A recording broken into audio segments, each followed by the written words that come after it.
30년 진료하면서 가장 안타까운 케이스가 뭐냐고요? 솔직히 말씀드리면요. 암 환자도 아니고 뇌졸중 환자도 아닙니다. 새벽에 종아리에 쥐가 나는데 아무것도 모르고 이불 속에서 꾹꾹 참으셨다가 결국 혈관에 심각한 문제가 생겨서 오시는 분들이에요. 처음에 오셨을 때는 얼마나 멀쩡해 보이셨는지 모릅니다. 그런데 초음파 검사 결과를 보는 순간 제가 정말 마음이 무거워졌어요. 춘천에 사시는 유순덕 어머니 이야기입니다. 79이시고 혼자 사시는 분이에요. 3년 동안 새벽마다 쥐가 나셨는데 약국에서 마그네슘을 사서 드시고 이불 속에서 그냥 참고 이렇게만 해오셨대요. 근데 어느 날 며느리가 어머니 다리가 너무 이상하다고 억지로 모시고 오셨거든요. 검사해 보니까 하지 정맥 혈전이 이미 상당히 진행된 상태였습니다. 그 결과를 보고 제가 어머니께 여쭤어요. 어머니, 언제부터 이런 증상이 있으셨어요? 그랬더니 어머니가 눈물이 글썽해지시면서 말씀하셨어요. 3년이 됐어요. 그냥 나이 먹어서 그런 건 줄 알고 참았어요. 아이고, 이게 더 일찍 아셨으면 정말 간단하게 예방할 수 있었던 일인데, 3년이라는 세월이 너무 아까웠습니다. 그 생각을 하니까 이 정보를 더 많은 분들께 알려드려야 한다는 마음이 간절해졌어요. 여러분, 혹시 지금 새벽마다 종아리에 쥐가 나서 고생하고 계신가요? 한 달에 한두 번이라도 그런 경험이 있으신가요? 그렇다면 오늘 이 영상 꼭 끝까지 봐주세요. 오늘 알려드릴 내용이 여러분의 건강을 지키는데 정말 큰 도움이 될 거라고 생각합니다. 오늘 이 영상에서는요, 새벽 종아리 경련에 대해 우리가 그동안 완전히 잘못 알고 있었던 것들을 낱낱이 밝혀드리겠습니다.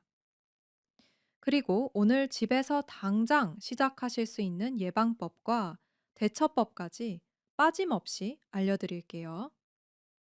이 모든 내용은 연세대 세브란스 병원 혈관외과, 삼성 서울병원 신경외과, 경희대 의과대학 연구팀, 질병관리청, 그리고 대한신경학회 자료를 바탕으로 정리했습니다. 의학적으로 검증된 내용이에요. 안심하고 들어주세요. 오늘 알려드릴 내용은 모두 10가지입니다. 첫 번째, 야간 경련이 얼마나 흔하고 위험한지. 두 번째, 마그네슘에 대한 충격적인 진실. 세 번째, 진짜 원인. 첫 번째, 금방 추세포와 신경 반응 지연. 네 번째, 진짜 원인 두 번째, 체온 저하와 수분 손실. 다섯 번째, 진짜 원인 세 번째, 근감소증과 혈관 기능 저하. 여섯 번째, 절대 하면 안 되는 세 가지 잘못된 습관. 일곱 번째, 5초 안에 경련을 잡는 올바른 방법. 여덟 번째, 전해질 균형 잡는 예방법. 아홉 번째, 자기 전 1분 루틴과 체온 관리. 열 번째, 반드시 병원에 가봐야 할 위험 신호 4가지. 이 10가지 전부 다 중요합니다. 한 가지도 빠뜨리지 마시고 끝까지 들어주세요. 우리 함께 오늘부터 건강한 밤을 만들어 봅시다. 자, 첫 번째부터 시작합니다. 야간 종아리 경련이 얼마나 흔하고 또 얼마나 위험한지 먼저 정확하게 알아야 해요. 왜냐하면 이걸 정확히 알아야 제대로 대처하실 수 있거든요. 여러분, 새벽에 종아리에 쥐가 나는 게 나만 겪는 일이라고 생각하셨나요? 절대 그렇지 않아요. 이게 우리 세대에서 정말 흔하게 일어나는 일이에요. 미국 가정의학회가 발표한 자료에 따르면 성인 10명 중 6명 가까이가 야간 다리 경련을 경험한다고 합니다. 그런데 우리 60 넘어서면 그 비율이 훨씬 높아져서 10명 중 7명 이상으로 올라가요. 거의 대부분이 경험하시는 거예요. 특히 우리 여성분들은 더 자주 겪으세요. 폐경 이후에 호르몬 변화가 오면서 근육의 탄력이 떨어지고 남성분보다 근육량이 더 빠르게 줄어들거든요. 그래서 같은 나이라도 여성분들이 야간 경련을 더 자주 경험하시는 겁니다. 그런데요, 흔하다고 해서 괜찮은 게 아닙니다. 이게 정말 중요한 포인트예요. 너무 흔하다 보니까 대부분이 그냥 나이 탓이라고 넘겨버리시는 거거든요. 질병관리청이 최근 발표한 조사 결과가 있어요. 60 넘으신 분들 중에 야간 경련이 일주일에 2번 이상 반복되는데도 병원에 가보신 분이 열에 2분이 채 안 된다고 합니다. 열의 8분은요, 마그네슘 사서 드시거나 그냥 나이 먹어서 그런 거지 하고 넘기세요. 우리 유순덕 어머니가 딱 그러셨잖아요. 3년을 그냥 참으시다가 결국 혈관 문제가 생기셨잖아요. 그럼 야간 경련이 왜 그냥 넘겨서는 안 되냐고요? 단순히 근육이 뭉쳐서 생기는 일시적인 문제라면야 크게 걱정할 게 없어요. 그런데 삼성서울병원 혈관외과 자료에 따르면 야간 다리 경련이 반복되는 분들 중에서 검사해 보면 상당수가 하지 정맥 기능 저하나 혈류 장애를 동반하고 있다고 합니다. 경련 자체보다 그 경련을 일으키는 근본 원인이 더 심각한 문제일 수 있다는 거예요. 그리고 야간 경련이 반복되면 수면의 질도 급격히 떨어집니다. 새벽에 깜짝 놀라 깨다보면 깊은 수면이 방해받고, 그러면 다음날 피로가 쌓이고 면역력이 떨어지고 여러 가지 문제가 연쇄적으로 생겨요. 우리 어르신들에게 좋은 수면이 얼마나 중요한지 아시죠? 잠을 제대로 못 주무시면 혈압도 오르고 혈당 조절도 어려워지거든요. 자, 야간 경련이 흔하지만 절대 가볍게 보면 안 된다. 이 사실 꼭 기억해 주세요. 이게 첫 번째입니다. 이제 두 번째, 마그네슘에 대한 충격적인 진실을 알려드릴게요. 여러분, 지금 마그네슘 보충제 드시는 분 계세요? 약국에 가면 약사 선생님이 다리 쥐가 잘 나면 마그네슘 드시라고 하시죠. TV 건강 프로그램에서도 그런 이야기가 많이 나오고요. 그리고 실제로 마그네슘을 드시는 분들도 아주 많으세요. 우리 이웃들 보면요. 거의 다 마그네슘 드시더라고요. 그런데요. 어떻게 말씀드릴까요? 마그네슘이 아예 필요 없다는 이야기가 아니에요.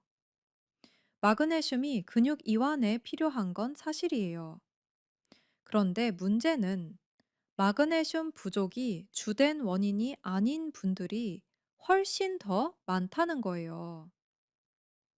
경희대 연구팀이 60대 이상 340명을 대상으로 한 연구 결과가 있어요. 마그네슘 보충제를 3개월 이상 꾸준히 복용했는데도 야간 경련이 지속된 비율이 무려 63%에 달했다고 합니다. 10명 중 6무명이 넘는 분들이 마그네슘을 드셔도 효과를 전혀 못 보신 거예요. 왜 이런 일이 생기냐고요? 이유를 설명하기 전에 우리 근육에 대해 잠깐 말씀드릴게요. 우리 근육은 단순히 힘을 쓰는 도구만이 아니에요. 근육에는 아주 중요한 부가 기능이 있어요. 바로 전해질을 저장하는 창고 역할이에요. 칼륨, 나트륨, 칼슘, 마그네슘 같은 물질들이 근육 세포 안에 차곡차곡 저장됩니다. 쉽게 말씀드리면 마트의 창고 같은 역할이에요. 마트가 잘 운영되려면 창고에 물건이 적절히 채워져 있어야 하잖아요. 우리 근육도 마찬가지예요. 근육이 잘 작동하려면 이 전해질 창고에 적절히 저장이 되어 있어야 해요. 그런데 우리 나이가 들면서 근육량이 조금씩 줄어들잖아요. 근육이 줄어들면 이 창고도 함께 작아지는 거예요. 창고가 작아지면 어떻게 되냐고요? 마그네슘을 아무리 입으로 넣어들여도 저장할 공간이 부족해서 제대로 흡수가 안 되는 거예요. 작은 컵에 물을 아무리 부어도 넘쳐버리는 것과 완전히 같은 원리입니다. 컵의 크기를 키우지 않으면 아무리 많은 물을 부어도 그 안에 담을 수가 없어요. 우리 몸도 마찬가지예요. 근육량을 유지하고 키우지 않으면 아무리 마그네슘을 많이 드셔도 효과가 제대로 나타나지 않는 거예요. 그러니까 마그네슘 보충제를 드시는 것도 의미가 없는 건 아니에요. 하지만 마그네슘만 드시고 해결될 거라고 기다리시는 사이에 진짜 원인을 모르고 지나치시는 게 문제라는 거예요. 마그네슘 보충제를 드셨는데 효과가 없었던 분들, 이제 이유를 아시겠죠? 마그네슘이 나쁜 게 아니에요. 저장할 공간이 부족했던 거예요. 그럼 진짜 원인이 뭔지 지금부터 차근차근 알려드리겠습니다. 세 가지가 있어요. 오늘 이 영상에서 가장 핵심적인 부분이에요. 잘 들어주세요. 진짜 원인 첫 번째, 금방 추세포와 수면 중 신경 반응 지연입니다. 이름이 좀 어렵죠? 금방 추세포. 쉽게 설명드릴게요. 우리 종아리 근육 안에는 아주 작은 센서들이 촘촘히 박혀 있어요. 이걸 금방추 또는 금방추세포라고 부릅니다. 이 센서들이 하는 일이 뭐냐 하면요. 우리 근육이 지금 얼마나 늘어났는지, 얼마나 수축됐는지를 실시간으로 뇌에 보고하는 거예요. 마치 아파트 엘리베이터에 있는 무게 감지 센서 같은 거예요. 사람이 너무 많이 타면 삐삐 하고 경고음이 나잖아요. 우리 근육도 마찬가지입니다.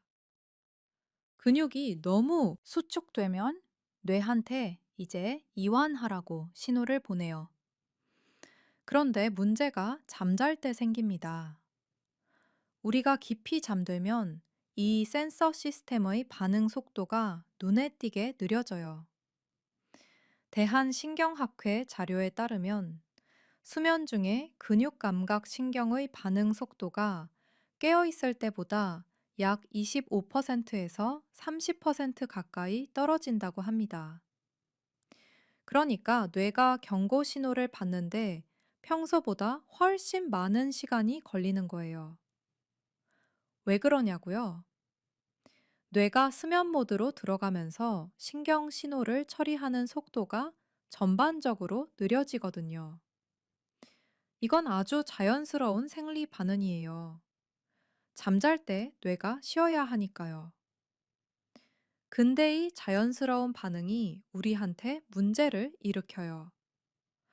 왜냐하면 이 상태에서 우리 종아리가 이불에 눌리거나 다리를 구부린 자세로 오래 있으면 어떻게 되냐고요? 근육이 이미 수축된 상태로 굳어가기 시작하는데 센서가 제때 뇌한테 신호를 못 보내는 거예요. 뇌도 수면 모드라 반응이 늦고요. 그러다가 어느 순간 근육 수축이 한계를 넘어서면 갑자기 쾅 하고 경련이 일어납니다. 새벽에 깜짝 놀라 깨는 그 순간이 바로 이때예요. 그러면 왜 이게 나이 들면서 더 심해지냐고요? 우리 신경 전달 속도 자체가 나이가 들면서 더 느려지거든요. 연세대 세브란스 병원 자료에 따르면 60대의 신경 반응 속도는 30대에 비해 약 17%에서 20% 정도 느리다고 합니다.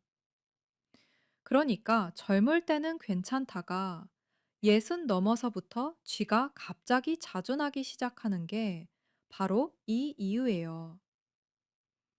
한 가지 더 말씀드릴게요. 많은 분들이 이렇게 생각하세요. 쥐가 자주 나는 건 운동을 너무 안 해서다. 그래서 갑자기 운동량을 확 늘리시는 분들이 있어요. 근데 이건 오히려 역효과가 날 수 있어요. 쥐가 자주 나는 시기에 갑자기 종아리 근육을 무리하게 사용하면 이미 피로해진 근육에 추가 부담이 가해져서 경련이 더 심해질 수 있거든요. 천천히, 단계적으로 근육을 강화하는 게 핵심입니다. 그 방법은 뒤에서 알려드릴게요. 자, 진짜 원인 첫 번째 정리해 드릴게요. 수면 중 금방 추 센서의 신경 반응이 지연되는 것. 이게 우리가 새벽에 갑자기 쥐가 나는 가장 근본적인 이유 중 하나입니다. 마그네슘의 문제가 아니라 신경 반응의 문제예요. 이 차이를 알아야 제대로 된 해결책으로 갈 수 있습니다. 이제 두 번째, 진짜 원인, 체온 저하와 수분 손실입니다. 여러분 혹시 이런 경험 없으세요?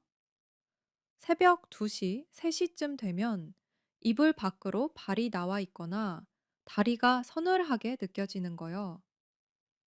아니면 자고 일어나면 입이 바짝 말라 있는 경험이요. 이게 다 연관이 있어요. 우리가 잠드는 동안 몸의 심부 체온은 자연스럽게 섭씨 0.5도에서 0.8도 정도 떨어집니다. 이건 정상적인 생리 반응이에요. 그런데 문제는 이 과정에서 종아리가 차가워지면 혈관이 수축해 버린다는 거예요. 혈관이 수축하면 근육으로 가는 혈류가 확 줄어들고요. 혈류가 줄어들면 산소와 영양분 공급이 부족해집니다. 그러면 아주 작은 자극에도 근육이 예민하게 반응해서 경련을 일으켜요. 차가운 날 아침에 자동차 시동이 잘 안 걸리는 것과 똑같은 원리예요. 엔진이 차가워지면 기름도 잘 안 돌고 부품도 뻑뻑해지잖아요. 우리 종아리 근육도 마찬가지입니다. 차가워지면 혈액이 잘 안 돌고 근섬유도 뻣뻣해져서 경련이 일어나기 쉬운 상태가 되는 거예요. 거기다가 수분 문제도 있어요. 우리 몸은 잠자는 6시간에서 8시간 동안 생각보다 훨씬 많은 수분을 잃어버립니다. 숨을 내쉴 때마다 수분이 나가고 피부를 통해서도 빠져나가요. 평균적으로 한 500에서 700ml 정도의 수분이 빠져나갑니다. 종이컵으로 2컵에서 3컵 사이 분량이에요. 아침에 일어났을 때 입이 바짝 마른 이유가 바로 이거예요. 수분이 빠지면 혈액이 조금 진해지고 전해질 농도의 균형이 달라져요. 이 균형이 흔들리면 우리 근육세포가 비정상적으로 수축하기 쉬운 상태가 됩니다. 이때 체온까지 내려가 있으면 쥐가 나기 딱 좋은 환경이 완성되는 거예요. 여기서 정말 중요한 이야기를 하나 드릴게요. 저녁에 커피나 녹차, 홍차 드시는 분들 계시죠? 잠깐 들어주세요. 카페인에는 이뇨 작용이 있습니다. 소변을 더 자주 보게 만들어서 몸에서 수분이 더 빠져나가게 해요. 국립보건원 자료에 따르면 우리 나이가 들수록 카페인 분해 속도가 젊을 때보다 약 30%에서 35% 정도 느려진다고 합니다. 그러니까요, 저녁 6시에 드신 커피 한 잔의 카페인 효과가 자정이 넘어서까지 우리 몸에 남아있을 수 있다는 거예요. 새벽 2시에 쥐가 나는 게 어쩌면 어제 저녁 식사 후에 드셨던 그 커피 한 잔 때문일 수 있다는 이야기입니다. 이게 처음엔 믿기 어려우실 수도 있어요. 저도 솔직히 이 연결고리를 알기 전에는 몰랐거든요. 그런데 저희 어머니께서 저녁 커피를 딱 끊으시고 2주쯤 지났을 때요. 새벽 경련이 눈에 띄게 줄었다는 걸 직접 확인하고 나서 정말 놀랐습니다. 정말로요. 그때부터 저도 환자분들께 꼭 말씀드려요. 저녁 6시 이후 카페인은 가급적 피하시라고요. 진짜 원인 두 번째 정리해 드릴게요. 체온 저하와 수분 손실이에요. 잠자는 동안 종아리가 차가워지면서 혈관이 수축하고 수분이 빠지면서 전해질 균형이 달라지는 것. 이 두 가지가 맞물려서 경련이 일어납니다. 자, 이제 세 번째 진짜 원인입니다. 이게 오늘 가장 중요한 이야기예요. 근감소증과 하지 혈관 기능 저하입니다. 우리 나이가 들수록 근육이 조금씩 줄어든다는 건 다들 아시죠? 그런데 얼마나 줄어드는지는 잘 모르시는 분들이 많아요. 30대 이후로는 매년 약 0.8%에서 1% 가까이 근육량이 감소해요. 그러다가 60 넘어가면 젊었을 때와 비교해서 근육량이 30%에서 35% 가까이 줄어들 수 있습니다.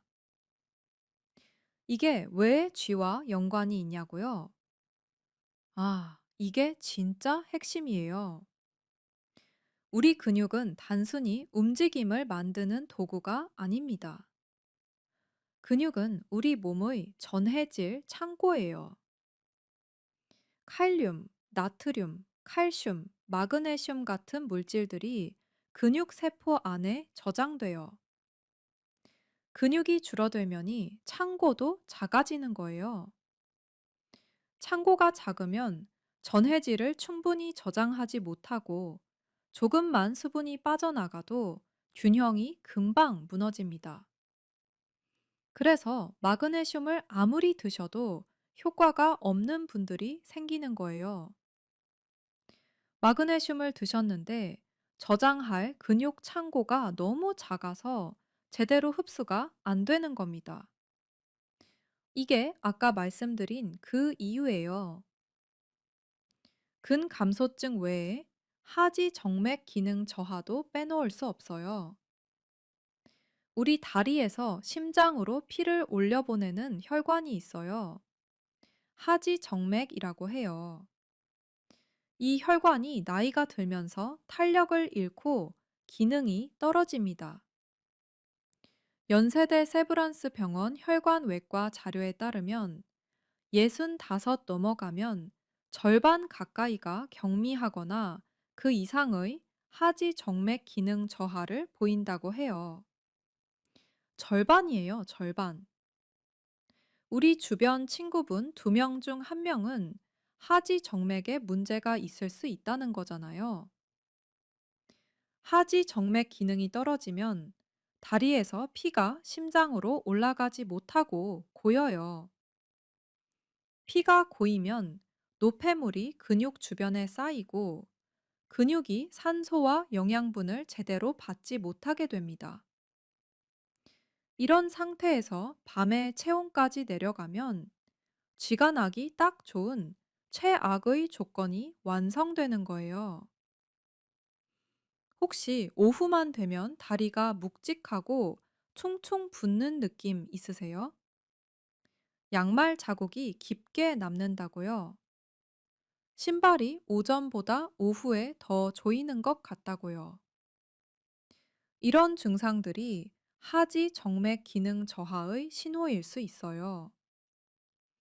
이런 분들이 새벽에 쥐가 더 자주 나십니다. 낮 동안 쌓인 노폐물이 제대로 빠져나가지 못한 채 남아 있다가 밤에 체온이 떨어지면서 경련을 일으키는 거예요. 삼성 서울병원 혈관외과 자료에 따르면 하지 정맥류 환자의 78% 가까이가 야간 다리 경련을 동반한다고 합니다. 10명 중 8명 가까이예요. 반대로 말하면 밤에 쥐가 자주 나는 분들 중 상당수가 하지 정맥에 이미 문제가 생겨 있을 수 있다는 거예요. 자, 이 사실을 알고 나면요.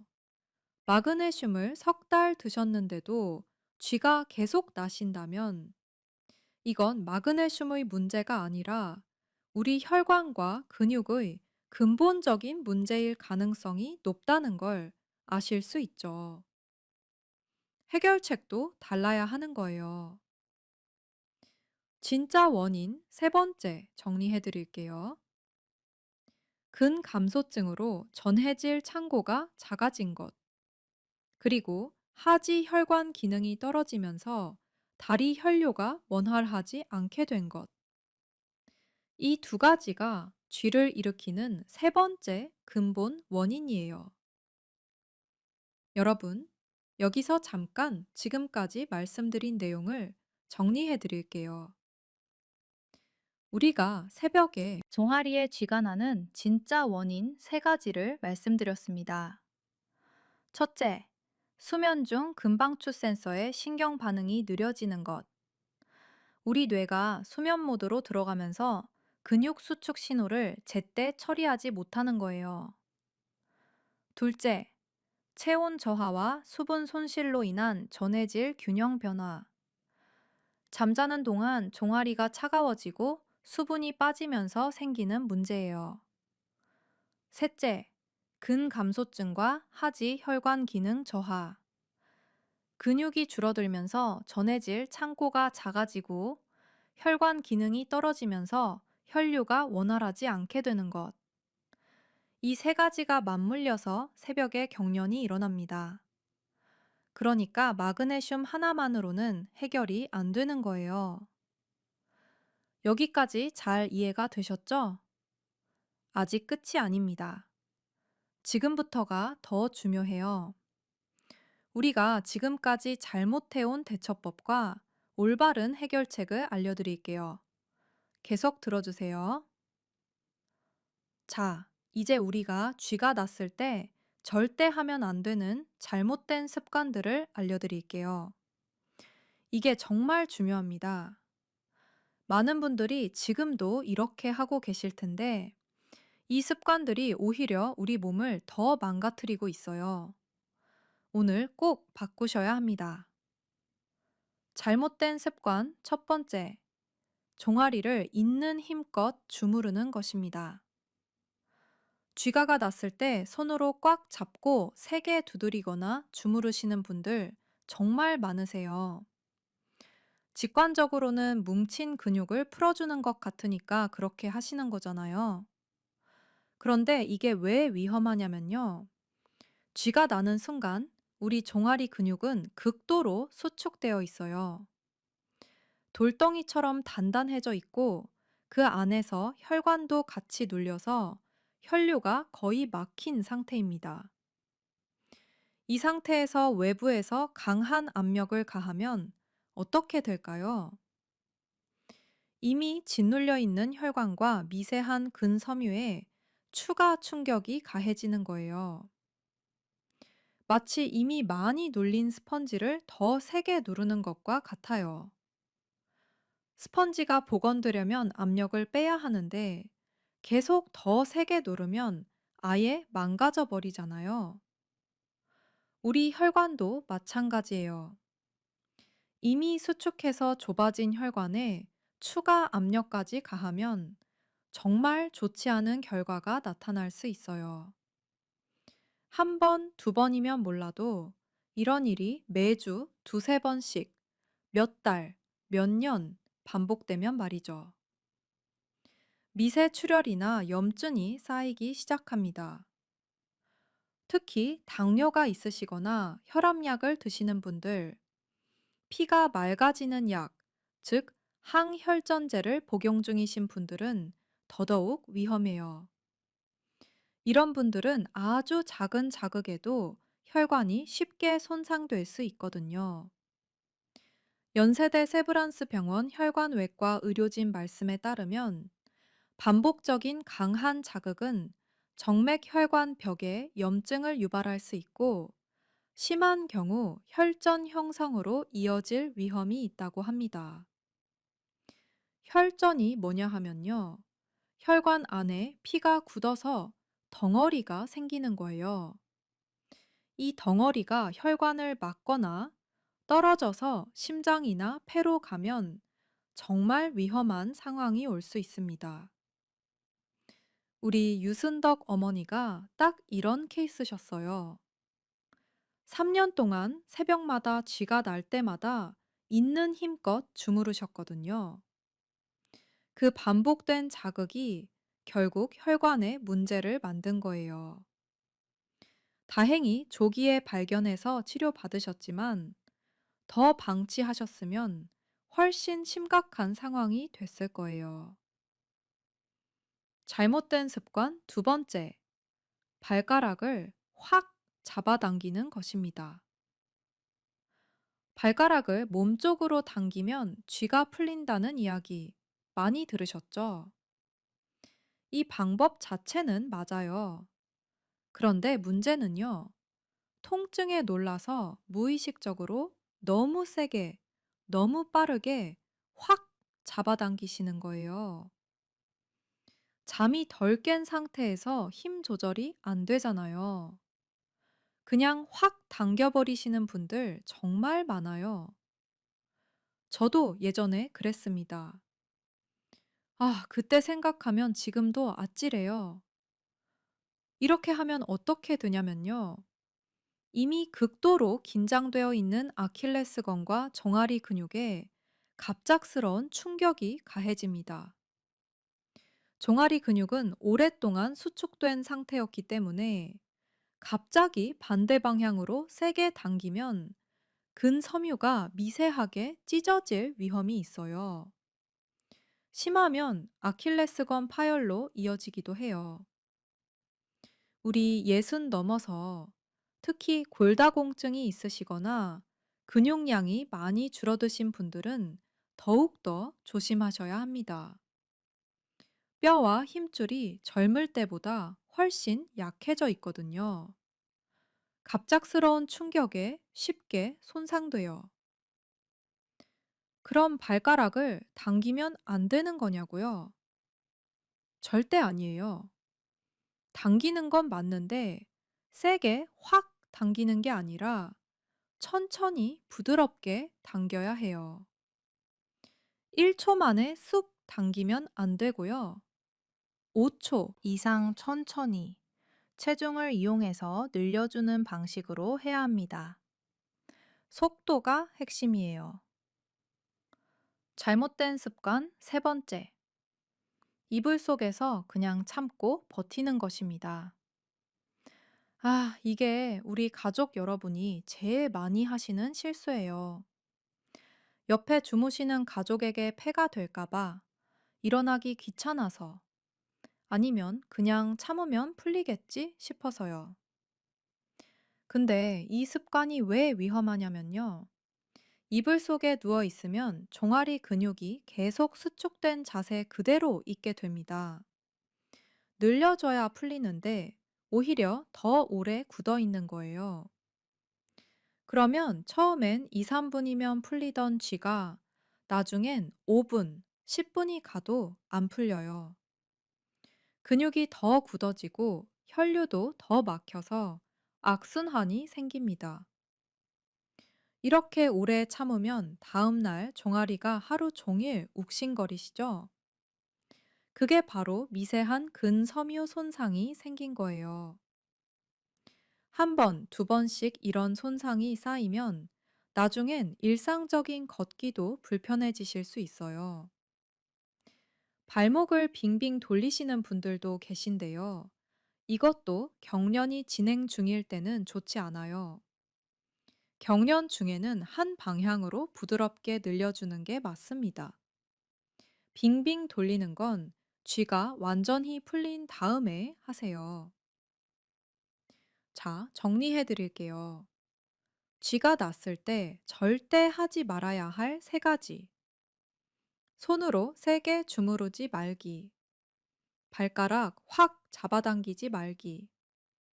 이불 속에서 버티지 말기. 이 세 가지는 꼭 기억하세요. 그럼 올바른 방법은 뭐냐고요? 지금부터 알려드리겠습니다. 이게 오늘 영상의 핵심이에요. 꼭 기억해 주세요. 쥐가 났을 때 딱 한 가지만 기억하시면 됩니다. 벽을 짚고 서서 체중으로 종아리 늘리기예요. 방법은 이렇습니다. 쥐가 나면 먼저 침대에서 일어나세요. 앉아 있어도 되지만 서는 게 훨씬 빠르게 효과가 나타나요. 그리고 벽 쪽으로 걸어가세요. 한 걸음, 두 걸음이면 충분합니다. 벽 앞에 서서 두 손으로 벽을 짚으세요. 어깨 높이 정도로 손을 올리고 벽에 딱 붙이시는 거예요. 그 다음이 핵심이에요. 쥐가 난 쪽 발을 뒤로 한 걸음 빼세요. 반대쪽 다리는 앞에서 무릎을 살짝 구부리고요. 여기가 가장 중요합니다. 뒤로 뺀 발의 뒤꿈치를 절대로 바닥에서 떼지 마세요. 뒤꿈치는 바닥에 꽉 붙인 채로 몸무게를 천천히 앞으로 기울이시는 거예요. 그러면 뒤쪽 종아리가 자연스럽게 쭉 늘어납니다. 이 자세를 10초에서 15초 정도 유지해 주세요. 힘을 줄 필요가 없어요. 그냥 체중이 알아서 해줍니다. 수축되어 있던 근육이 물리적으로 천천히 이완되면서 경련이 서서히 풀려요. 손으로 주무르는 것보다 훨씬 안전하고 효과적이에요. 왜냐하면 균일하게 압력이 분산되거든요. 혈관에 무리한 충격을 주지 않으면서도 근육을 늘릴 수 있는 방법이에요. 벽이 너무 멀면 어떻게 하냐고요? 침대 발판을 잡고 하셔도 되고요. 서랍장, 의자, 등받이, 문틀을 짚어도 됩니다. 핵심은 뭔가 몸을 지탱할 수 있는 거를 잡고 뒤꿈치를 바닥에 붙인 채 체중을 앞으로 기울여서 종아리를 늘리는 거예요. 30초에서 1분 정도 이 자세를 유지하시면 대부분 경련이 풀려요. 5분이 지나도 풀리지 않거나 통증이 점점 심해지면요. 그때는 가족을 깨우시고 바로 응급실 가셔야 합니다. 혈관 쪽 문제일 수 있어요. 경련이 풀린 다음에는요. 따뜻한 물로 적신 수건을 종아리에 올려두시면 더 빨리 회복됩니다. 5분에서 10분만 찜질하세요. 그리고 미지근한 물 한 잔을 드세요. 차가운 물은 말고요. 미지근한 물이요. 왜냐하면 차가운 물을 드시면 체온이 더 떨어질 수 있거든요. 미지근한 물이 흡수도 더 잘 돼요. 혼자 사시는 분들 특별히 말씀드릴게요. 침대 옆에 서랍장이나 의자 같은 지지대를 미리 하나 두시는 게 좋아요. 새벽에 갑자기 쥐가 났을 때 당황해서 일어나다가 넘어지시면 정말 큰일 나거든요. 우리 어르신들 낙상이 얼마나 위험한지 아시잖아요. 미리 준비해 두세요. 예방이 치료보다 훨씬 낫습니다. 자, 올바른 대처법 정리해 드릴게요. 쥐가 났을 때는 벽을 짚고 서서 뒤꿈치 바닥에 붙이고 체중으로 천천히 종아리를 늘려주는 것. 이것만 기억하시면 됩니다. 세게 주무르거나 확 잡아당기거나 버티지 마세요. 이게 가장 빠르고 안전한 방법이에요. 이제 예방법으로 넘어갑니다. 돈 한 푼 안 들고 집에 있는 것들로 할 수 있는 방법들이에요. 첫 번째 예방법은 전해질 균형 잡기입니다. 아까 진짜 원인에서 수분 손실과 전해질 균형이 깨지는 게 쥐의 원인이라고 말씀드렸죠? 그래서 자기 전에 이걸 미리 잡아주는 게 정말 중요합니다. 방법 첫 번째. 자기 전에 미지근한 물 한 컵을 드세요. 그냥 맹물이 아니라 천일염을 아주 조금, 손가락으로 살짝 한 꼬집 넣어서 드시는 거예요. 종이컵 한 컵에 한 꼬집이면 충분해요. 짜게 드시는 게 아닙니다. 정말 아주 살짝 간이 느껴질까 말까 할 정도면 돼요. 왜 소금을 넣냐고요?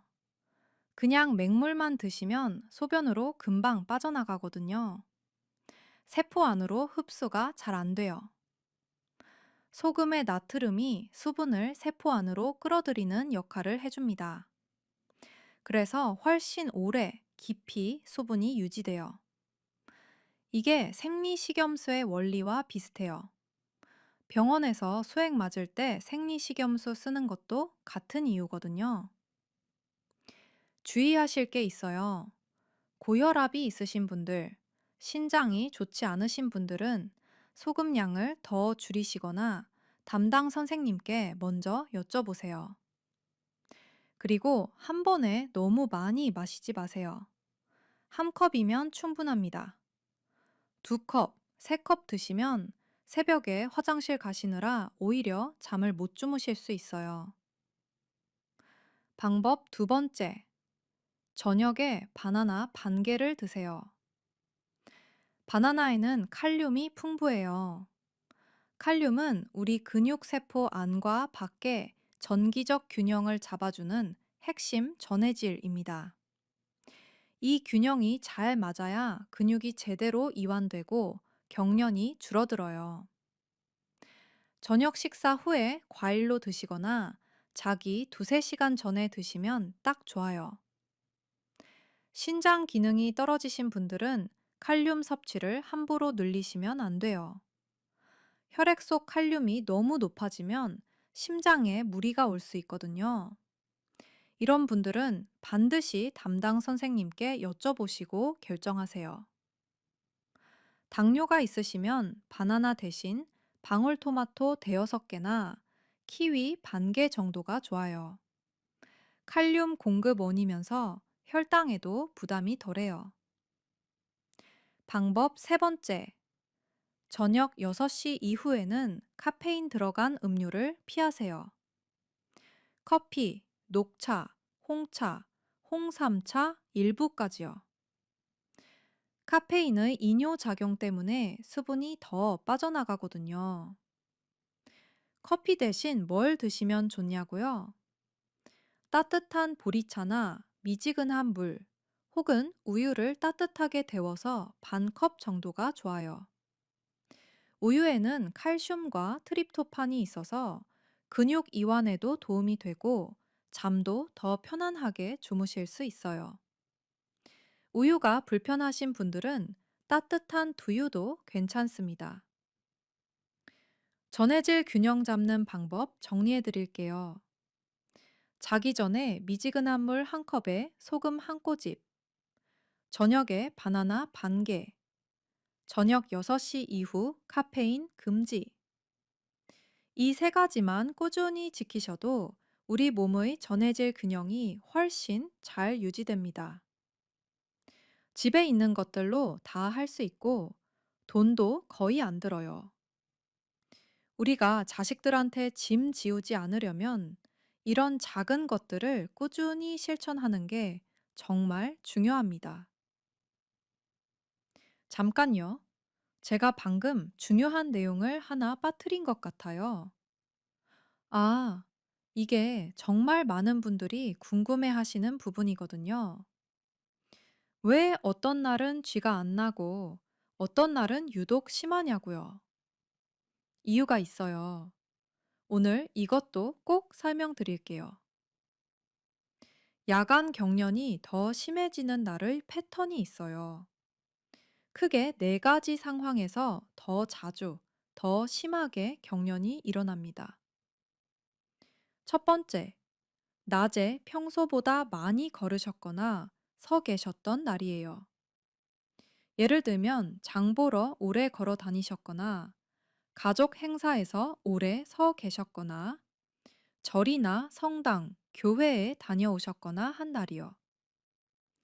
이렇게 다리를 많이 쓰시면 종아리 근육에 피로 물질인 젖산이 쌓여요. 이 상태에서 밤에 체온이 떨어지면 피로한 근육이 훨씬 더 쉽게 경련을 일으킵니다. 두 번째, 낮에水분을 적게 드셨던 날이에요. 식사 때만 드시고 따로 물을 챙겨 드시지 않으셨다거나 날씨가 더워서 땀을 많이 흘리셨거나 이런 날들이 있잖아요. 낮 동안 수분이 부족한 상태로 잠자리에 드시면 잠자는 동안 수분이 더 빠져나가서 전해질 균형이 훨씬 빨리 무너집니다. 이런 날 새벽에 쥐가 더 심하게 나는 거예요. 세 번째, 기온차가 큰 날이에요. 낮에는 덥고 밤에 갑자기 서늘해지는 날이요. 환절기에 야간 경련이 더 심해진다는 분들이 많으신데 이 때문이에요. 기온차가 크면 우리 혈관이 낮과 밤 사이에 수축과 이완을 반복하면서 피로해지거든요. 이 상태에서 밤에 다리가 차가워지면 혈관 수축이 더 심해져요. 네 번째, 이뇨작용이 있는 약을 드시는 분들이에요. 혈압약 중에 이뇨제 성분이 들어간 약들이 있어요. 이런 약을 드시면 소변이 자주 나오면서 수분과 전해질이 함께 빠져나가요. 이런 분들은 다른 분들보다 야간 경련을 더 자주 경험하실 수 있어요. 담당 선생님께 여쭤보시면 약 복용 시간을 조절하거나 전해질 보충 방법을 안내해 드릴 거예요. 이 네 가지 중에 해당되는 날이 있으셨나요? 그날 밤에 쥐가 심하게 나셨던 기억이 있으신가요? 이제 이유를 아시겠죠?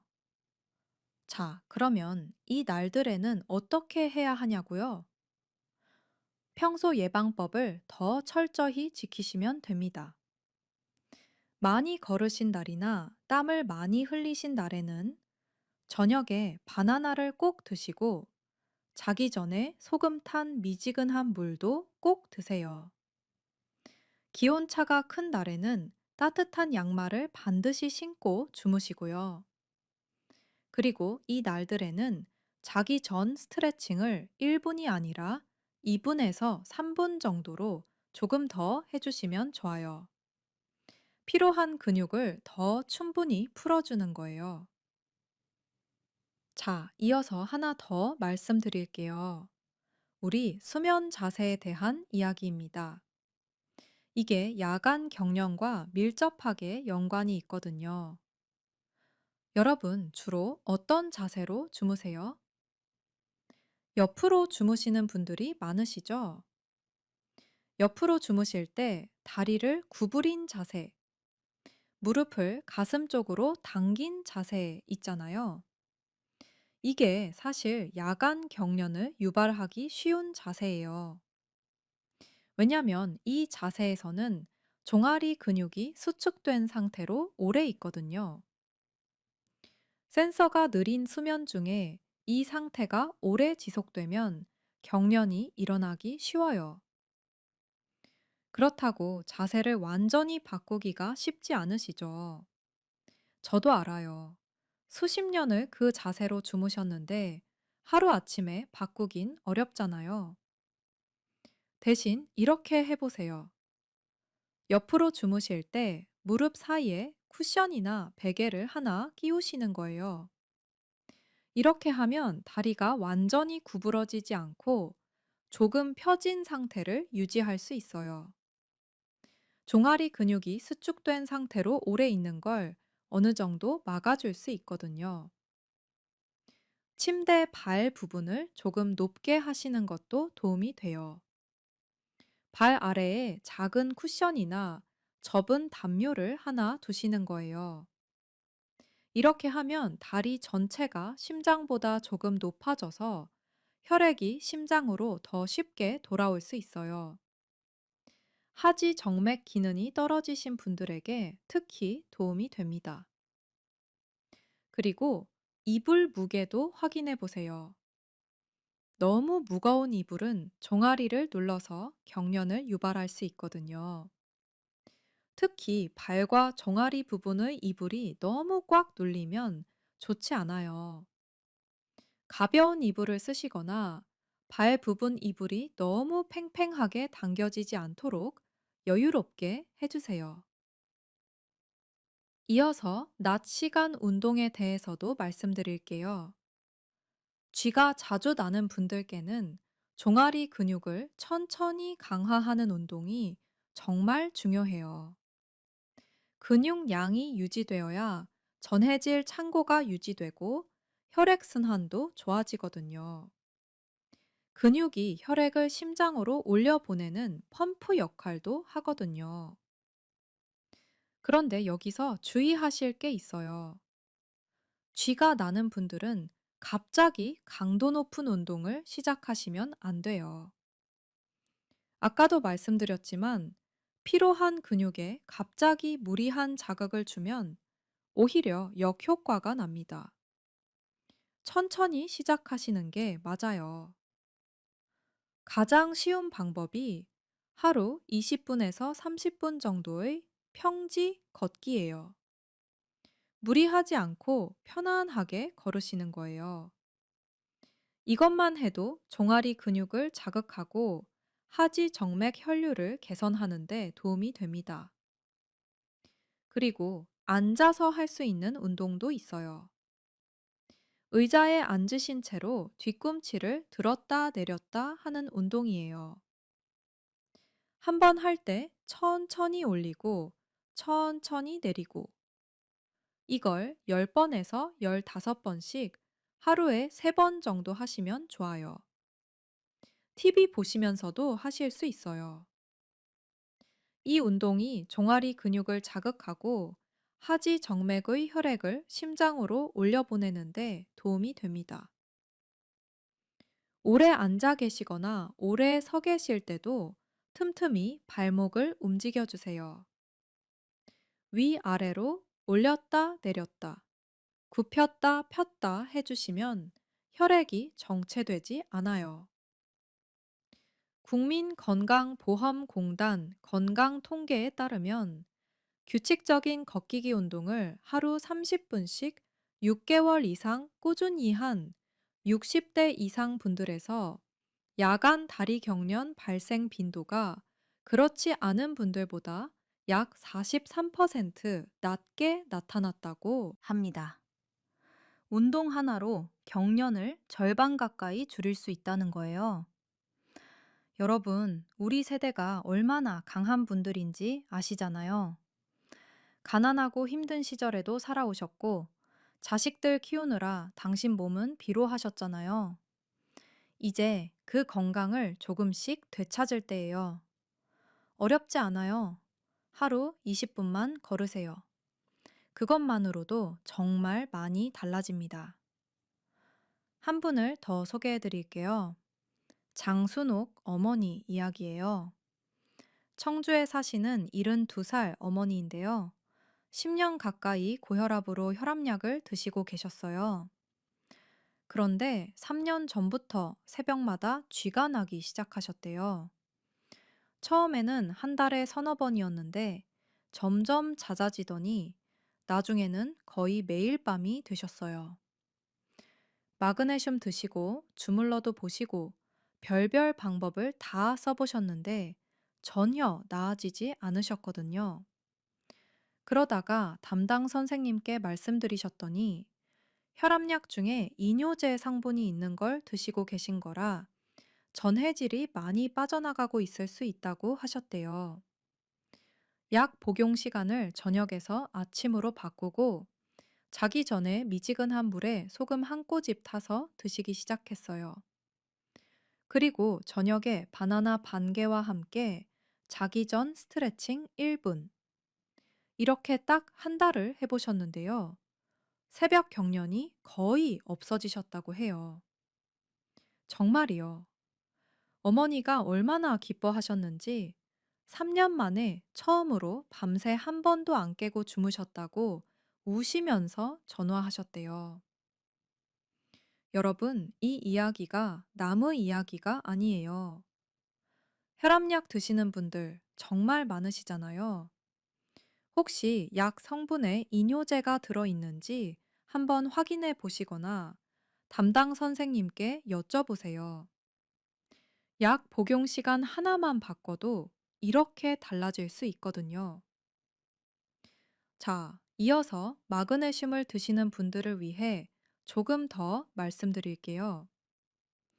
마그네슘이 아예 필요 없다는 이야기가 아니에요. 다만, 효과적으로 드시는 방법이 있어요. 마그네슘을 드신다면요. 저녁에 드시는 게 더 효과적이에요. 왜냐하면 마그네슘은 우리 몸에 흡수되는데 시간이 좀 걸리거든요. 자기 2시간에서 3시간 전에 드시면 수면 중에 혈중 마그네슘 농도가 좀 더 안정적으로 유지될 수 있어요. 그리고 마그네슘 종류도 중요해요. 약국에서 파는 마그네슘 종류가 여러 가지인데요. 흡수율이 다 달라요. 마그네슘 글리시네이트나 마그네슘 시트레이트 형태가 흡수가 더 잘 된다는 연구 결과들이 있어요. 산화 마그네슘은 흡수율이 상대적으로 낮고 소화에 부담을 줄 수도 있어요. 약국에 가셔서 여쭤보시면 잘 설명해 드릴 거예요. 그리고 마그네슘은 칼슘과 함께 작용해요. 칼슘이 근육을 수축시키는 역할을 하고 마그네슘이 이완시키는 역할을 하는데요. 이 두 가지의 균형이 중요합니다. 칼슘을 너무 많이 드시면서 마그네슘이 부족하면 근육이 이완이 잘 안 돼요. 반대로 마그네슘만 많이 드시면 또 균형형이 안 맞고요. 골다공증으로 칼슘 보충제를 드시는 분들이 많으신데 이런 분들은 마그네슘도 함께 챙겨 드시는 게 좋을 수 있어요. 이것도 담당 선생님이나 약사 선생님께 여쭤보세요. 음식으로 마그네슘을 섭취하시는 방법도 있어요. 아몬드, 호두 같은 견과류, 시금치, 두부, 두유 같은 대두 제품에 마그네슘이 풍부해요. 저녁에 아몬드 예닐고발, 두부 한 조각 정도 드시는 것도 도움이 됩니다. 보충제보다 음식으로 섭취하시는 게 훨씬 자연스럽고 부작용도 없어요. 자, 추가로 알려드릴 내용은 여기까지예요. 오늘 정말 많은 내용을 말씀드렸죠? 하지만 다 기억하실 필요 없어요. 핵심적인 것 세 가지만 기억하시면 됩니다. 딱 세 가지예요. 오늘 밤부터 당장 하실 수 있는 것들이에요. 하나, 자기 전에 미지근한 물 한 컵에 소금 한 꼬집 타서 드세요. 수분과 전해질을 보충해 드리는 거예요. 둘, 자기 전에 1분 동안 벽 짚고 종아리 스트레칭 하세요. 왼쪽 30초, 오른쪽 30초예요. 셋, 부드러운 면 양말을 신고 주무세요. 종아리를 따뜻하게 유지해 주는 거예요. 이 세 가지만 오늘 밤부터 시작하세요. 어렵지 않아요. 손주들이랑 더 건강하게 오래 함께 지내시려면 이런 작은 습관들이 정말 중요합니다. 우리 가족들한테 걱정 끼치지 않고 당당하게 건강한 모습 보여주시려면요. 지금 바로 시작하세요. 우리 함께 할 수 있습니다. 우리 지식한상 가족 여러분, 오늘도 이렇게 긴 영상 끝까지 봐주셔서 정말 감사합니다. 여러분이 이 영상을 보고 계신다는 사실만으로도 저는 정말 힘이 납니다. 여러분의 건강을 위해 앞으로도 좋은 정보 계속 가져오겠습니다. 자, 여기서 한 가지 더 말씀드리고 싶어요. 우리가 낮 동안 할 수 있는 생활 습관 변화에 대해서도 알려드릴게요. 왜냐면 야간 경련은 밤에만의 문제가 아니거든요. 낮 동안의 생활 습관이 밤에 큰 영향을 미쳐요. 우선 물 마시는 습관부터요. 여러분, 하루에 물을 얼마나 드세요? 우리 어르신들 중에 물 잘 안 드시는 분들이 정말 많아요. 왜 그러냐면요. 나이가 들면서 갈증을 느끼는 감각 자체가 둔해지거든요. 젊을 때는 목이 마르면 바로 아, 목마르다 하고 물을 찾게 되는데요. 나이 들면 이 갈증 신호 자체가 약해져요. 그러니까 목이 안 마르다고 해서 수분이 충분한 게 아니에요. 질병관리청 권고 기준에 따르면 성인은 하루 최소 1.5리터에서 2리터 정도의 물을 마셔야 합니다. 그런데 우리 60 넘으신 분들은 이 기준을 대부분 못 채우세요. 그렇다고 한 번에 많이 마시는 게 좋은 것도 아니에요. 한 번에 많이 마시면 신장에 부담이 오고 자주 화장실을 가게 돼서 일상이 불편해지거든요. 조금씩 자주 나눠 마시는 게 좋아요. 아침에 일어나서 한 컵, 식사 전후로 한 컵씩, 오후에 한 컵, 저녁 식사 전에 한 컵, 이런 식으로 하루에 6번에서 8번 나눠서 드세요. 그리고 물 온도도 중요해요. 차가운 물보다는 상온이나 미지근한 물이 흡수가 더 잘 돼요. 특히 60 넘어서는 위장 운동 속도도 느려지기 때문에 차가운 물은 위에 부담을 줄 수 있거든요. 또 물만 드시지 말고 국 같은 스프류도 수분 보충에 좋아요. 우리 식사에 국이 꼭 들어가잖아요. 그게 다 수분 공급이에요. 된장국, 미역국, 다시마국 같은 국들은 수분은 물론이고 나트륨, 칼륨, 마그네슘 같은 전해질도 함께 공급해 주거든요. 우리 전통 식사가 사실 이런 면에서 정말 훌륭한 거예요. 그리고 식사 이야기가 나왔으니까요. 야간 경련 예방에 도움이 되는 음식들도 말씀드릴게요. 우리 주변에서 쉽게 구할 수 있는 것들이에요. 첫 번째, 두부예요. 두부에는 칼슘과 마그네슘이 풍부해요. 게다가 단백질도 많아서 근육을 유지하는 데 도움이 돼요. 아까 말씀드렸잖아요. 근육량을 유지하는 게 전해질 창고를 지키는 거라고요. 두부를 매일 드시면 근육도 지키고 전해질도 보충하고 일거양득이에요. 찌개에 넣어 드시거나 구워서 드시거나 어떤 방법으로든 좋아요. 두 번째, 고구마예요. 고구마에는 칼륨이 아주 풍부해요. 바나나보다 더 많이 들어있을 정도예요. 그리고 식이섬유도 많아서 변비 예방에도 좋고요. 간식으로 드시거나 저녁 식사에 한 개 정도 드시면 좋아요.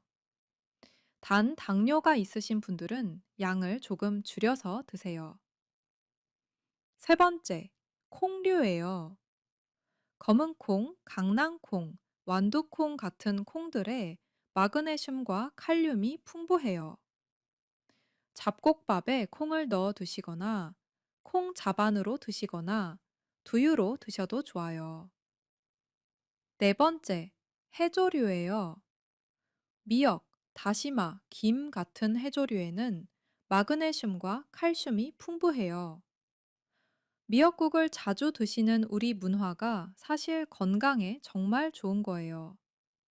할머니, 할아버지들이 오래오래 건강하게 사신 이유 중 하나가 이런 전통 음식을 즐기셨기 때문일 수도 있어요. 우리 전통 한식이 야간 경련 예방에 정말 이상적인 식사예요. 밥에, 된장국에 두부, 나물, 김, 이런 상차림이 전해질 균형을 잡아주는 최고의 조합입니다. 값비싼 보충제보다 우리 할머니들이 해주시던 그 음식이 훨씬 나을 수 있어요. 아, 그리고 술에 대해서도 잠깐 말씀드려야겠어요. 술도 이뇨작용이 있어서 수분을 빠져나가게 해요. 저녁 식사 때 반주로 드시는 분들도 계시잖아요. 한두 잔은 크게 문제 없을 수 있지만 야간 경련이 심하신 분들은 저녁 술도 줄여보시는 게 좋아요. 알코올이 신경계에도 영향을 줘서 수면 중 신경 반응 속도를 더 느리게 만들 수 있거든요. 이제 한 분을 더 소개해 드릴게요. 이 이야기가 정말 많은 걸 말해주는 것 같아서요. 대구에 사시는 이영희 어머니예요. 일은 하나이시고 전직 교사셨어요. 이영희 어머니는 5년 동안 합창단 활동을 하시면서 정말 건강하게 지내셨는데요. 2년 전부터 갑자기 새벽에 종아리 쥐가 나기 시작하셨대요. 처음엔 그냥 나이 들어서 그런가 보다 하셨는데 점점 심해지니까 걱정이 되셨어요. 딸이 마그네슘을 사다 드렸고 그게 안 되니까 그 다음엔 칼슘도, 그 다음엔 비타민 D도 별별 보충제를 다 드셨대요. 근데 전혀 효과가 없었어요. 그러다가 어느 날 딸이 의사한테 물어봤더니 혹시 어머니가 저녁에 커피를 드시냐고 하더래요. 이영희 어머니가 저녁 식사 후에 습관적으로 커피를 한 잔씩 드셨거든요. 30년을 그렇게 하셨으니까 생각도 못 하셨던 거예요. 저녁 커피를 끊고 대신 따뜻한 보리차를 드시기 시작했어요. 그리고 자기 전에 미지근한 물 한 컵에 소금 한 꼬집, 여기에 자기 전 1분 스트레칭까지 추가했어요. 이렇게 딱 3주를 하셨는데요. 새벽 경련이 확 줄어들었대요. 한 달이 지나니까 거의 없어지셨고요. 이영희 어머니가 너무 기쁘셔서 합창단 친구분들한테 이 방법을 다 알려드리셨다고 해요. 친구분들도 해보셨더니 비슷하게 좋아지셨다고요. 여러분, 이게 의약품이 아니에요. 특별한 시술도 아니고요. 그냥 저녁 커피를 보리차로 바꾸고 자기 전에 물 한 잔에 소금 한 꼬집, 1분 스트레칭. 이 세 가지가 5년 고통을 3주 만에 해결해 드린 거예요. 물론 모든 분들이 이렇게 빨리 효과를 보신다는 보장은 없어요. 하지만 시도해 볼 만한 가치가 충분히 있지 않나요? 자, 이제 많은 분들이 궁금해 하시는 것, 보충제에 대해 조금 더 정리해 드릴게요. 마그네슘에 대해서는 말씀드렸고요. 칼슘은 어떨까요? 칼슘도 근육 기능에 중요해요. 칼슘이 부족하면 근육 경련이 일어날 수 있거든요. 특히 골다공증이 있으신 분들은 칼슘 보충이 중요한데요. 이 경우 칼슘과 마그네슘을 함께 드시면 더 효과적이에요. 비타민 D도 빼놓을 수 없어요. 비타민 D는 칼슘의 흡수를 도와주는 역할을 해요. 아무리 칼슘을 드셔도 비타민 D가 부족하면 흡수가 잘 안 돼요. 우리나라 어르신들은 대부분 비타민 D가 부족한 상태예요. 실내에 계시는 시간이 많고 햇빛을 충분히 쬐지 못하시니까요.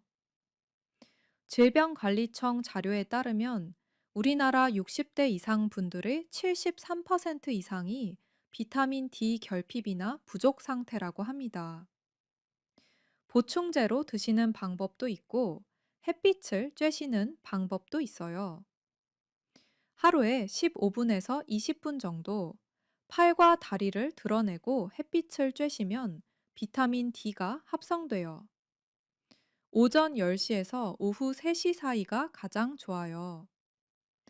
너무 강한 햇빛은 피부에 좋지 않을 수 있으니까 아침 시간 가볍게 산책하시면서 햇빛을 쬐시는 게 좋아요.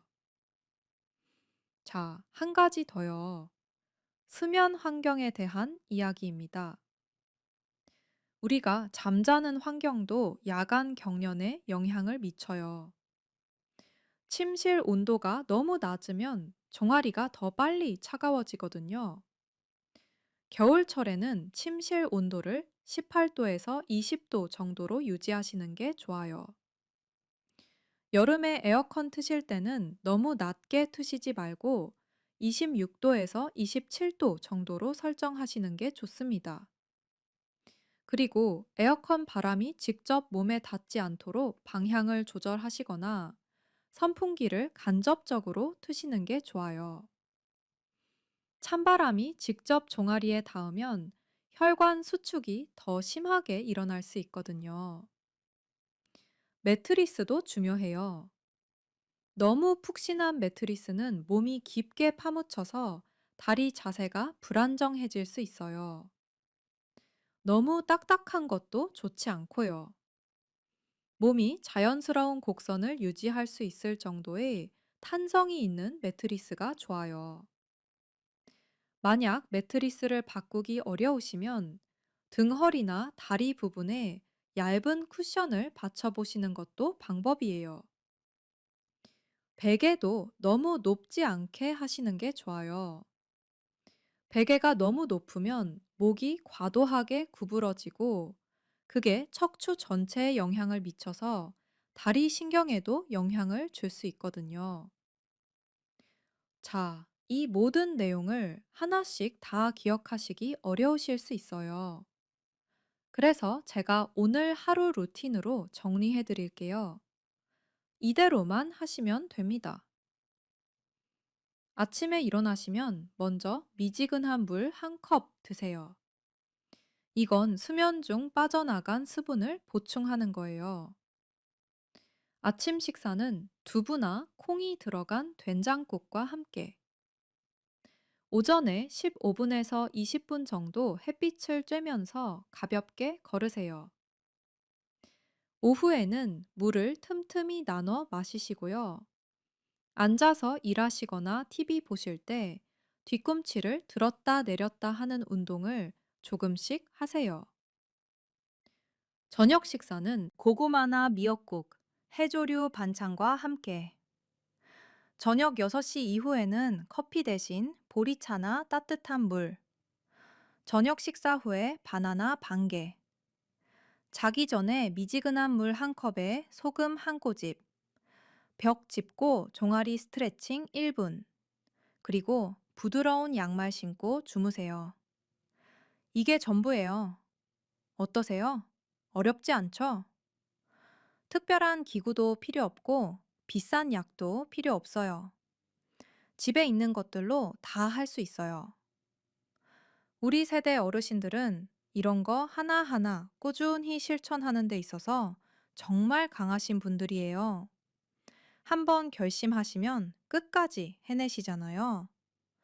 우리가 자식들 키우고 가정 지키면서 보여주신 그 끈기, 이제 우리 자신의 건강을 위해 써주세요. 그 끈기가 우리 건강을 지키는 가장 강력한 무기예요. 우리 함께 해봐요. 오늘 밤부터요. 두 번째 예방법, 자기 전 1분 루틴과 체온 관리입니다.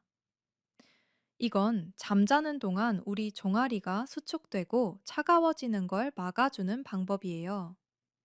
돈도 전혀 안 들고 자리에 눕기 전에 딱 1분만 투자하시면 됩니다. 방법은 간단해요. 아까 말씀드린 벽 짚고 종아리 늘리는 자세 기억하시죠? 그거랑 똑같이 하시면 돼요.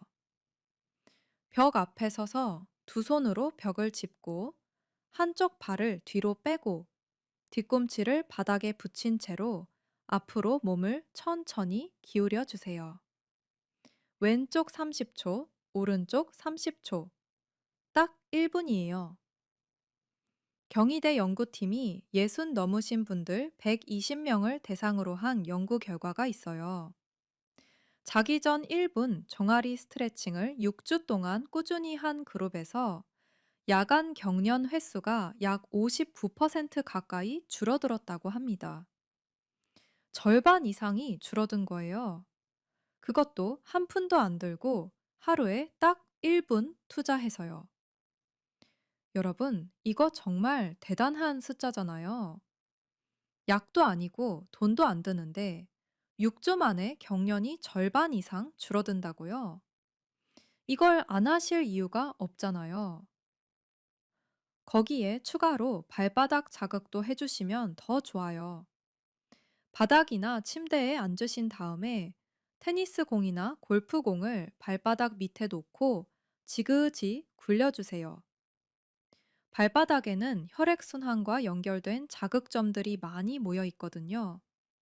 여기를 풀어주면 종아리 전체 혈류가 좋아져요. 한 발에 30초씩 총 1분이면 충분합니다.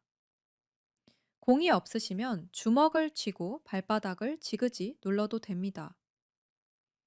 그리고 자기 전에 미지근한 물로 발과 종아리를 간단히 씻거나 따뜻한 물로 10분 정도 족욕을 하시면 더 좋아요. 족욕이 거창하게 느껴지실 수 있는데요. 세숫대야에 따뜻한 물을 받아서 발을 담그시면 돼요. 이렇게 하면 잠자기 전에 혈류가 좋아지고 체온도 올라가서 잠드는 것도 더 편안해져요. 이제 체온 관리 이야기를 드릴게요. 새벽에 종아리가 차가워지면 혈관이 수축하고 쥐가 잘 난다는 이야기 아까 했잖아요. 이걸 막는 가장 쉬운 방법이 양말입니다. 얇은 면 양말이라도 신고 주무세요. 여름에도요. 에어컨 트시는 분들은 특히 중요해요. 에어컨 냉기는 무거워서 방바닥 쪽으로 가라앉아요. 이불을 덮고 계셔도 발이 먼저 차가워지는 이유가 바로 이거예요. 그러니까 여름에도 에어컨 트실 때는 꼭 얇은 양말을 신고 주무세요. 반드시 지키셔야 할 것이 있어요. 꽉 조이는 양말은 절대 신고 주무시면 안 됩니다. 고무줄 부분이 너무 꽉 조이는 양말, 압박 스타킹 같은 건 절대 안 돼요. 왜냐면요. 꽉 조이면 오히려 혈류가 막혀서 쥐가 더 잘 납니다. 발가락을 움직여 봤을 때 살짝 끼는 느낌이 있으면 안 되고요. 헐렁하고 편안하게 보온만 되는 정도가 좋아요. 면 소재나 모달 소재처럼 부드러운 게 딱이에요. 하지 정맥류로 낮에 압박 스타킹을 착용하시는 분들 계시죠? 이분들께 정말 중요한 말씀을 드릴게요. 압박 스타킹은 활동할 때 다리 혈액을 심장으로 올려보내주는 걸 돕는 용도입니다. 누워 있을 때는 중력의 영향을 받지 않기 때문에 오히려 혈류를 방해할 수 있어요. 주무실 때는 반드시 벗으세요. 이건 정말 정말 중요합니다. 여름에는 에어컨 트실 때 배와 다리를 덮을 수 있는 얇은 담요 하나 준비해 두세요. 우리 심장과 복부, 다리가 따뜻해야 밤새 혈액순환이 잘 유지됩니다. 겨울에는 발 쪽에 따뜻한 물주머니 하나 두시거나 전기 매트를 약하게 쓰셔도 좋아요. 단, 전기 매트는 저온 화상 조심하셔야 해요. 두꺼운 요 위에 두시고 타이머로 자동으로 꺼지도록 해두세요. 두 번째 예방법 정리해 드릴게요. 자기 전 1분, 종아리 스트레칭, 발바닥 공 굴리기, 따뜻한 양말 착용, 압박 스타킹은 잘 때 반드시 벗기. 이것만 꾸준히 하셔도 야간 경련 횟수가 확 줄어들 거예요. 우리 손주들과 더 오래 건강하게 지내려면 이런 작은 습관 하나하나가 정말 중요합니다. 자, 이제 마지막으로 반드시 병원에 가봐야 할 위험 신호를 알려드릴게요. 이게 오늘 영상에서 정말 중요한 부분이에요. 그냥 단순한 근육 경련이 아니라 혈관이나 신경에 심각한 문제가 있다는 경고 신호일 수 있거든요. 이 네 가지 중 하나라도 해당되시면 절대로 그냥 넘기지 마세요. 위험 신호 첫 번째, 쥐가 날 때 다리 한쪽만 심하게 붓는 경우입니다. 양쪽 다리가 아니라 한쪽만 유독 붓고 피부가 붉어지거나 따뜻하게 느껴지면요. 이건 정맥 혈전증 가능성이 있어요. 혈관 안에 피가 굳어서 덩어리가 생긴 상태인데요. 이 덩어리가 떨어져서 폐로 가면 정말 위험한 상황이 옵니다. 즉시 큰 병원 응급실로 가셔야 해요. 망설이지 마세요. 가족한테 폐가 될까봐 참으시다가 더 큰일이 납니다. 위험 신호 두 번째, 쥐가 나면서 다리 색깔이 변하는 경우입니다. 창백해지거나 푸르스름해지거나 건부럽게 변하면요. 이건 동맥 혈관 쪽에 문제가 생긴 신호일 수 있어요. 동맥 경화증이 심해지면 다리로 가는 혈액 공급이 제대로 안 되거든요. 이것도 빨리 혈관 외과에서 검사 받으셔야 합니다. 방치하면 조직이 괴사할 수도 있어요. 위험 신호 세 번째, 쥐가 난 다음 감각이 둔해지거나 저린 느낌이 오래 가는 경우입니다. 정상적인 경우라면 쥐가 풀리고 30분에서 1시간 안에는 감각이 회복됩니다. 그런데 몇 시간이 지나도 심지어 다음 날까지 저리거나 감각이 둔하면요. 이건 디스크나 척추관 협착증으로 신경이 눌린 상태일 수 있어요. 정형외과나 신경외과에서 봐야 합니다. 삼성 서울병원 신경외과 자료에 따르면 60대 이상 야간 경련 환자의 약 19% 가까이가 척추 문제와 연관이 있다고 해요. 그러니까 감각이 오래 안 돌아오시면 꼭 확인해 보세요. 위험 신호 네 번째. 쥐가 아닌데도 종아리가 아프거나 묵직한 통증이 오래가는 경우입니다. 걷기만 해도 종아리가 아프다. 오래 서 있으면 다리가 너무 무거워서 못 견디겠다. 이런 증상이 계속되면요. 정맥류가 상당히 진행된 상태일 수 있고요. 심장 기능 저하로 다리에 혈액이 고이고 있는 신호일 수도 있어요. 내과와 혈관 외과 검사를 함께 받아보시는 게 좋습니다. 이 네 가지 중에 하나라도 해당되는 분은요, 오늘 꼭 병원 예약 잡아주세요. 미루지 마세요. 우리 몸이 보내는 신호를 제때 알아차리는 게 건강을 지키는 첫걸음이에요. 조기 발견하면 약물 치료로도 많이 좋아져요. 방치하면 수술까지 가야 할 수도 있고요. 연세대 세브란스 병원이나 삼성 서울병원 같은 종합병원 혈관외과에 가시면 혈관 초음파 검사가 30분이면 끝납니다. 건강보험 적용도 되는 경우가 많아요. 자, 여러분. 이제 오늘 말씀드린 내용을 전부 정리해 드릴게요. 꼭 기억해 주세요. 새벽에 종아리에 쥐가 나는 건 마그네슘 부족만의 문제가 아닙니다. 진짜 원인은 세 가지예요. 첫째, 수면 중 금방추 센서의 신경 반응이 느려지는 것. 우리 뇌가 수면 모드로 들어가면서 근육 수축 신호를 제때 처리하지 못해서예요. 둘째, 체온 저하와 수분 손실로 인한 전해질 균형 변화. 잠자는 동안 종아리가 차가워지고 수분이 빠지면서 근육이 예민해지는 거예요. 셋째, 근감소증과 하지혈관 기능 저하. 근육이 줄어들면서 전해질 창고가 작아지고 혈관 기능이 떨어지면서 혈류가 원활하지 않게 되는 것. 이 세 가지가 맞물려서 새벽에 경련이 일어납니다. 쥐가 났을 때는요, 절대로 세게 주무르지 마세요. 발가락도 확 잡아당기지 마세요. 이불 속에서 그냥 버티지도 마시고요. 대신에 벽을 짚고 서서 뒤꿈치를 바닥에 붙이고 체중으로 천천히 종아리를 늘려주세요. 이게 가장 빠르고 안전한 방법이에요. 평소 예방법은요, 자기 전에 미지근한 물 한 컵에 소금 한 꼬집, 저녁에 바나나 반 개, 저녁 6시 이후엔 카페인 금지, 그리고 자기 전에 딱 1분 벽 짚고 종아리. 스트레칭. 부드러운 양말 신고 주무세요. 압박 스타킹은 누우실 때 꼭 벗으시고요.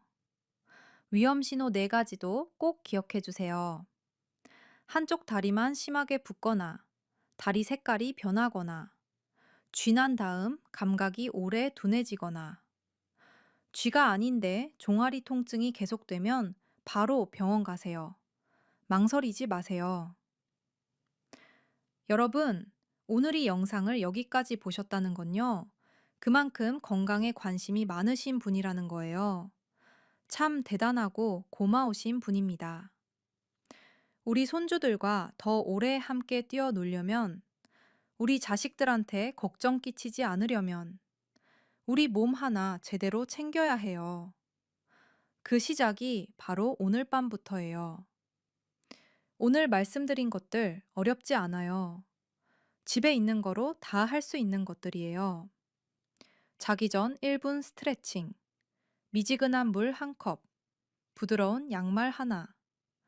이것만으로도 우리 잠이 달라질 수 있습니다.